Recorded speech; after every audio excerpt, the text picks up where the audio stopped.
ముక్కోటి ఏకాదశి హిందూ ధర్మంలో ఎంతో పవిత్రమైన పర్వదినం. ముక్కోటి ఏకాదశి అంటే ఇది ధనుర్మాసంలో వచ్చే ఏకాదశి. ఈ రోజున వైకుంఠ ద్వారం తెరుచుకుంటుందని విశ్వాసం. ముక్కోటి అంటే 33 కోట్లు, 33 కోట్ల దేవతల సమూహం. ఈ రోజున అన్ని దేవతలు శ్రీ మహావిష్ణువును దర్శించుకుంటారని నమ్మకం. ఈరోజు ఉపవాసం చేసి విష్ణు నామస్మరణ చేస్తే పుణ్యం, మోక్షం, సుఖ సంతోషాలు లభిస్తాయని విశ్వాసం. ఇప్పుడు ఆది మధ్యాంత రైతుడైన కలియుగ శ్రీ వెంకటేశ్వర స్వామి దేవాలయం కరీంనగర్ మార్కెట్ రోడ్లో గల దేవాలయంలో ఉదయము నిన్న వైకుంఠ ఏకాదశిని పురస్కరించుకొని స్వామివారికి నిన్న సాయంత్రం 6:30కి ఫలపంచాభిషేకము మరియు 1,00,000 పుష్పార్చన, 1,00,000 తులసార్చన కార్యక్రమం జరిగింది. ఉదయము 3 గంటలకి స్వామివారి నిత్యారాధన, తిరుప్పావై కార్యక్రమం జరిగిన తర్వాత ఉత్తర ద్వార దర్శన పూజనం, ఉత్తర ద్వార పూజ అయిన తర్వాత స్వామివారిని 4 గంటల నుంచి భక్తులు అధిక సంఖ్యలో స్వామివారిని దర్శించుకోవడం జరుగుతుంది. ఈ వైకుంఠ ఏకాదశిని ముక్కోటి ఏకాదశి కూడా పిలువబడుతుంది. ఎందుకంటే ఈరోజు స్వామి ముక్కోటి దేవతలను పట్టుకొని భూలోకంలో విహరిస్తారని చెప్పడం జరుగుతుంది. మర అనే రాక్షస యొక్క ఆగడాలు ఎక్కువ అవడం వల్ల ఈ మర అనే రాక్షసుని ఆగడాలతో భరించలేక దేవతలందరూ స్వామివారిని అయ్యా ఈ మర అనే రాక్షసుని సంహరించాలని అడగగా స్వామివారి నుంచి ఒక అద్భుతమైన శక్తి ఉద్భవించి మర అనే రాక్షసం సంహారం జరిగింది.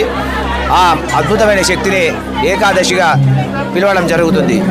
ఈ ఏకాదశి రోజు మర అనే రాక్షసుడు స్వామి మరి నా స్థానం ఎక్కడ అనగా నువ్వు ఈ ఏకాదశి రోజు బియ్యంకు సంబంధించిన పదార్థాలలో ఉందువుగాక అని చెప్పి స్వామి చెప్పడం జరుగుతుంది. ఎవరైతే బియ్యాన్ని కానీ లేదా బియ్యానికి సంబంధించిన వస్తువులు ఏవైనా పిండి పదార్థాలు తింటే మాత్రం వారికి రాక్షస లక్షణాలు వస్తాయని చెప్పడం జరుగుతుంది. కాబట్టి ఈ వైకుంఠ ఏకాదశి రోజు అన్నపాదులు మానేసి ఏకాదశి ఒక పొద్దు ఉండి స్వామివారిని ఉదయాత్పూర్వం అంటే సూర్యోదయం కాకముందే ఎవరైతే స్వామివారిని ఉత్తర ద్వారం గుండా దర్శించుకుంటారో వారికి వైకుంఠ ప్రాప్తి కలుగుతుందని చెప్పడం జరుగుతుంది. కనుక ఈరోజు ఎవరైతే ఒక పొద్దు ఉండి స్వామివారిని ఉత్తర ద్వారం గుండా దర్శించుకుంటారో వారికి వైకుంఠ ప్రాప్తి జరుగుతుందని చెప్పబడడం జరుగుతుంది. జై శ్రీమన్నారాయణ. కరీంనగర్ వెంకటేశ్వర స్వామి దేవాలయం నాగరాజాచార్యులు. జై శ్రీమన్నారాయణ.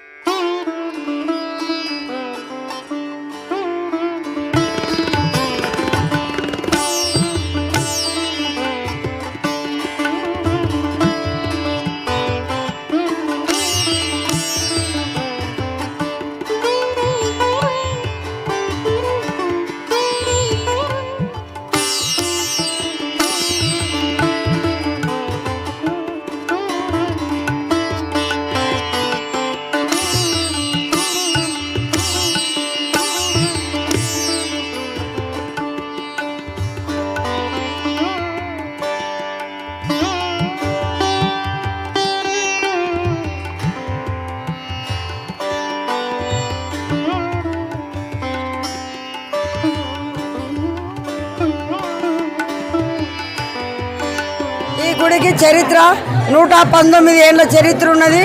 ఈ గుడిలో వెంకటేశ్వర స్వామిని మార్కెట్ వెంకటేశ్వర స్వామి అంటారు.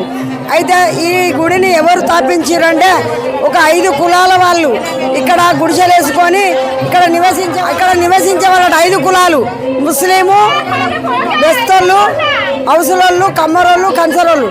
5 కులాల వాళ్ళకు ఆ దేవుడు ప్రత్యేకంగా ఈ బండకు స్వయంన నెరిచిన దేవుడు కాబట్టి వాళ్ళ కళలు చెప్తే వాళ్ళు పూజించేదన్నట్టు. దాన్ని ఇంత అంచెలంచెలు ఎదిగి ఈ గుడికి ఈ మార్కెట్ వెంకటేశ్వర స్వామి మాత్యంగాల్లోడు కాబట్టి ఈయన స్వయంన నెరిచిండు కాబట్టి ఇంత భక్తులు వైకుంఠ ఏకాదశి ప్రతి బ్రహ్మోత్సవాలకు అధిక సంఖ్యలో తిరుపతిలో బ్రహ్మోత్సవాలు కాకుండా అంతకంటే ఎక్కువ అధిక సంఖ్యలో బ్రహ్మోత్సవాలు జరుగుతున్నాయి. కాబట్టి ఈ తెలంగాణ నలుమూలల ప్రజలు వచ్చి ఆ దేవుని కళ్యాణానికి హాజరై కళ్యాణాన్ని కన్నులారా చూసుకొని ఓడిపోయిన తెచ్చేటోళ్ళు తెచ్చి కరుణార చూసుకొని ఈ స్వామివారి దర్శనం చేసుకుంటే అడిగిన వారికి వరం ఇస్తాడు.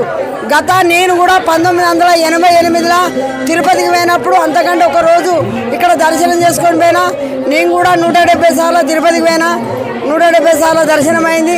ఈ స్వామివారి కూడా 8 సంవత్సరాల నుంచి నేను బ్రహ్మోత్సవాలలో సేవ చేస్తాను. ఈ వైకుంఠ ఏకాదశి నాడు ఇంత పెద్ద ఎత్తున మంచి పోలీసు వాళ్లకు, సిఐ వారికి, ఎస్పీలకు, మన సేవకులకు, పెద్దలకు, ఈ ట్రస్టుకు, మళ్ళా ఇది నడిపించేటోళ్ళు అందరికీ వాళ్ళందరికీ ఓపుకున్నాయి కాబట్టి ఈ ట్రస్టుకు అందరికీ నడుస్తూ ఉంటుంది. కాబట్టి ప్రతి ఒక్కరిని ఎంకరేజ్ చేసుకుంటా, ప్రతి ఒక్కరిని ఆదరించుకుంటా, ప్రతి ఒక్కరిని ప్రోత్సహించుకుంటా ఇంకా ఉన్నారు. సో భక్తులతో కూడా మాట్లాడదాం. అన్న నమస్తే. నమస్తే అన్న. ఎక్కడి నుంచి వచ్చారు మీరు? మేము కరీంనగర్ ఇక్కడనే, మాది లోకల్ అపోలో వెనుక. ఎన్నింటికి లైన్ కట్టి ఎన్నింటికి వచ్చారు? 7:30 8 అయింది. కల్పన హోటల్ కానీ నడుచుకుంటా. హోటల్ కాడ ఎన్నింటికి లైన్లో ఉన్నారు? 7 నుంచి ఉంటాను. ఇక్కడికి వచ్చేసరికి ఎంత టైం పట్టింది? ఈ టైం అయింది. కనీసం వాటర్ కూడా లేకుండా చిన్నపిల్లలు వేసుకొని 4 వచ్చినాం. తల్లి 4 ఒక వాటర్ అనలేదు. ఒకటి అవుతుంది అంటే మరి ఏర్పాట్లు బాగున్నాయా? ఎక్కడ ఇదే ఇబ్బంది చేస్తాను. అక్కడ 50 రూపాయలు టికెట్ తీసుకుంటాం. గ్లాస్ వాటర్ తాగుదాం అంటే కూడా వాటర్ ఫెసిలిటీ లేదు. లైన్ తొక్కిసలాట, మెయింటెనెన్స్ సరిగా లేదు అసలు. నీ ఎండ అక్కడ నుంచి ఫుల్ ఎండ, ఒక్క పందిర్ లేదు, ఏం లేదు. భక్తుల దగ్గర డబ్బులు దోచుకోవడం తప్ప వేరేదేం లేదు. అంటే మధ్యలో మీకు ఏర్పాట్లు ఏం చేయలేదు. సో ఇది అంటే పైసలు 50 రూపాయలు టికెట్ తీసుకున్నారు 500 రూపాయలు ఒక మనిషికి. లేవు. అంటే వచ్చేటప్పుడు మీకు వాటర్ సౌకర్యం కానీ ఇవేమీ లేవు? ఏది లేదు. మధ్యలో ఇంకా దొత్త కూడా సపరేట్ కూకున్నాం మేము. బెదిరించుకుంటూ దొత్తారు మా లైన్లో. వాళ్ళ మధ్య లైన్ రావడం, తొక్కిసలాట అంత ఇష్టం ఉన్నట్టుగా ఉంది. కరెక్ట్గా లేదు. అంతే అండి. మనిషికి 50 రూపాయలు టికెట్ తీసుకున్నారు కానీ మాకేం న్యాయం చేయలేదు. భక్తులైతే కొంచెం ఆవేదన వ్యక్తం చేస్తున్నారు. సరైన మెయింటెనెన్స్ చేస్తే బాగుండేది.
ఇగో మన పరశురాము కొమరేని ఇద్దరిని తీసుకొని ఒక 50 రూపాయల క్యూ లైన్లో ఒకటి ధర్మదర్శనంలో వాటర్ పంపి అర్జెంటుగా.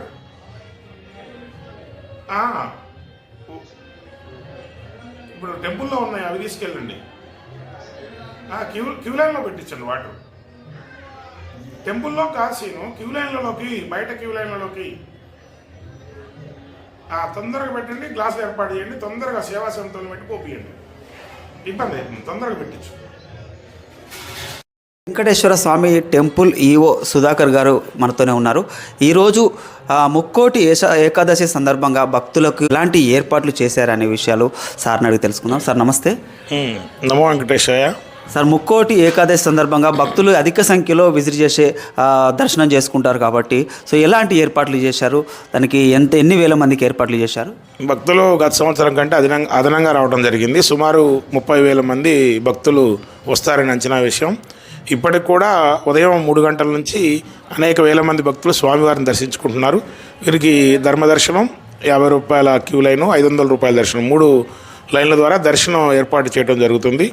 అలాగే దేవాలయం లోపల ఉత్తర ద్వారం ద్వారా స్వామివారిని దర్శించుకున్న తర్వాత గర్భాలయము, ఉపాలయాలను దర్శించుకున్న తర్వాత వారికి క్యూ లైన్లలో తీర్థప్రసాదం, అలాగే ఉచితంగా లడ్డు ప్రసాదం, అలాగే 1,00,000 పుష్పార్చన జరిగిన పువ్వులు, అలాగే 1,00,000 ఫలార్చన జరిగిన ఫలాలు కూడా వారికి అందించడం జరిగింది. భక్తులు ఏ విధమైన ఇబ్బంది లేకుండా దర్శనాన్ని పూర్తిగా చేసుకోవడానికి పోలీస్ శాఖ వారి సహకారంతో ఏర్పాటు చేయడం జరిగింది. ప్రతిసారి ఎన్ని వేల మంది దర్శనానికి వస్తుంటారు? ఈసారి అధిక సంఖ్యలో అన్నారు కదా, సో ఎంతవరకు? 25,000 మంది భక్తులు ముక్కోటి ఏకాదశి రోజు రావడం జరుగుతుంది. ఈ రోజు ఇప్పటికే 30,000 మంది వరకు దర్శనాన్ని పూర్తి చేసుకున్నారు. సాయంత్రం వరకు ఈ సంఖ్య 40,000 నుంచి 50,000 వరకు చేరే అవకాశం ఉన్నది. సో ఇది పరిస్థితి. అంటే మరికొందరు లైన్లలో అసహనం వ్యక్తం చేస్తున్నట్టుగా అక్కడ వాటర్ ఫెసిలిటీ సరిగా లేదు అన్నట్టుగా కొంతమంది భక్తులు ఆరోపిస్తున్నారు. దీంట్లో మీరు ఏం చెప్తారు? గతం కంటే భక్తులు అదనంగా రావటం వలన కొద్దిగా ఇబ్బంది కలిగిన మాట వాస్తవం. దీన్ని వెంటనే పరిష్కరించడానికి సిబ్బంది సహకారంతో భక్తులకు క్యూ లైన్లలో త్రాగునీటి సదుపాయాన్ని ఏర్పాటు చేశాం. అధిక సంఖ్యలో భక్తులు రావటం వలన దర్శనం కూడా ఒక 3 గంటల వరకు సమయం పడుతుంది. ఇప్పుడు పోలీస్ శాఖ వారి సహకారంతో త్వరగా దర్శనాన్ని కంప్లీట్ చేయడానికి కూడా అక్కడ సిబ్బందిని ఏర్పాటు చేయడం జరిగింది. టెంపుల్ సిబ్బంది ఎంతమంది ఉన్నారు? ఆ టెంపుల్ సిబ్బంది వచ్చేసి మొత్తం 5 సిబ్బంది అండి. వీరితో పాటు అదనంగా డిప్యుటేషన్ స్టాఫ్ ఒక 10 మందిని తీసుకున్నాం. అలాగే గోవిందపతి సేవా సమితి వాళ్ళు ఒక 30 మంది, పోలీస్ శాఖ వారు ఒక 50 మంది వరకు ఈరోజు విధుల్లో నిర్వహించడం జరుగుతుంది. కరీంనగర్ మాది.